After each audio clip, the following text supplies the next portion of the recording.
Ja, jeg ønsker at vise, hvordan man arbejder med grupperet statistik i Inspire. Jeg har et datasæt her med nogle grupper, og jeg har en klasse A og B, som jeg ønsker at sammenligne. Det første jeg gør, det er, at jeg åbner Inspire og vælger lister og regneark. Herinde har jeg klasse A, og her har jeg klasse B.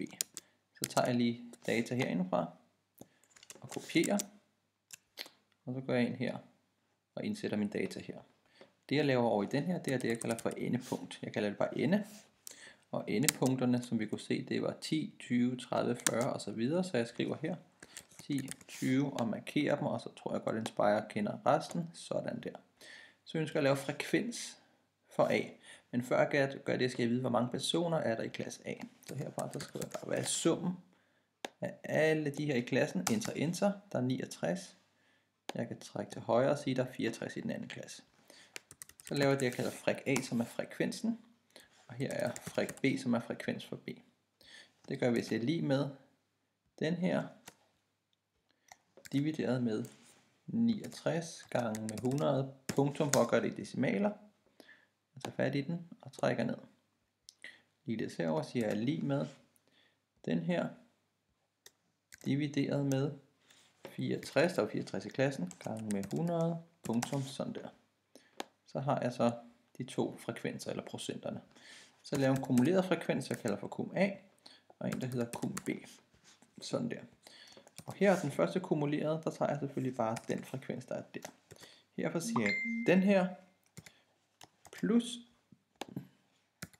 plus den vi har her, og så har jeg så den plus den giver den.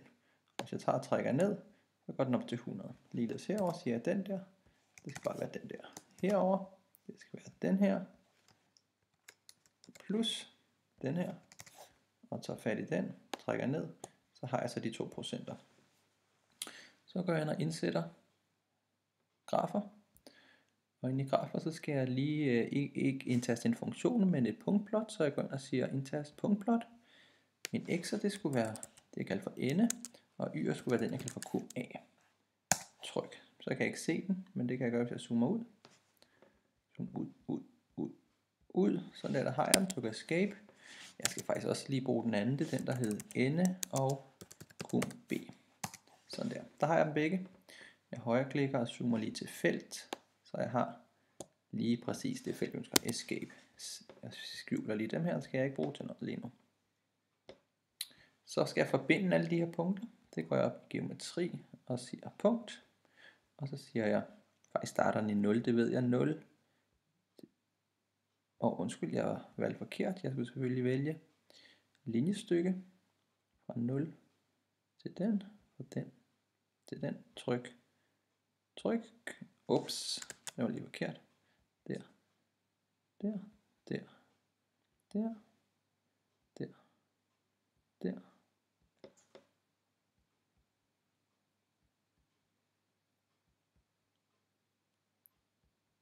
Sådan, der har jeg alle den, det var den ene klasse.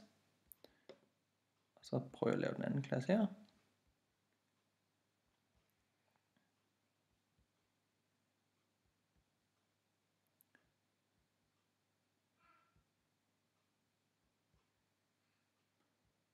Og sådan her, escape. Så ønsker jeg at lave mine linjer, hvor jeg kan finde Q1, medianen og Q3.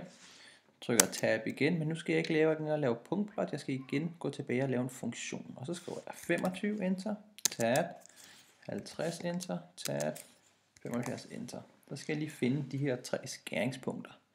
Det gør jeg i geometri ved at sige punkt, så det vil sige, at der er et skæringspunkt der.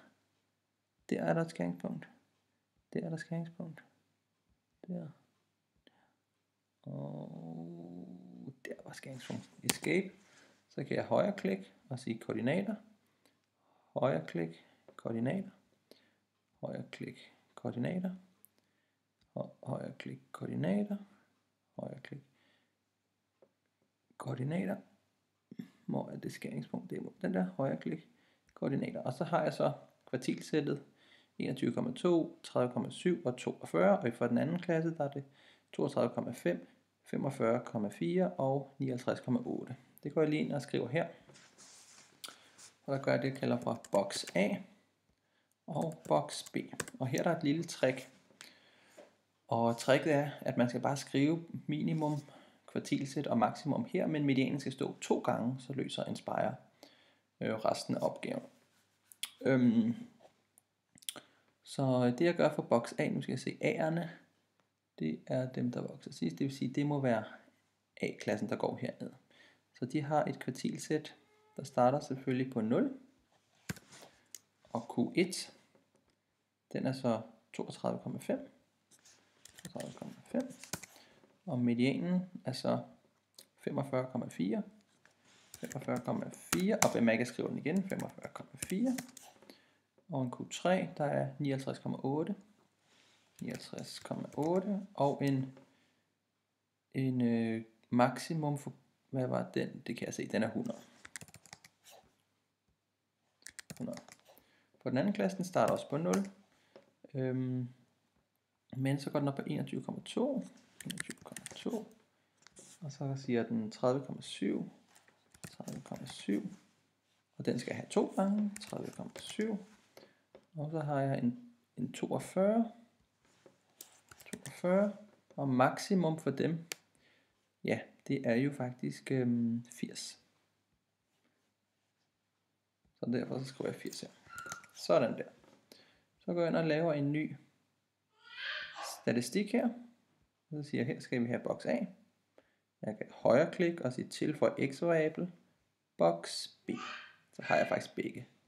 Så jeg kan sige lave boksplot, og så får jeg så tegnet de 2 boksplot, som jeg skal bruge.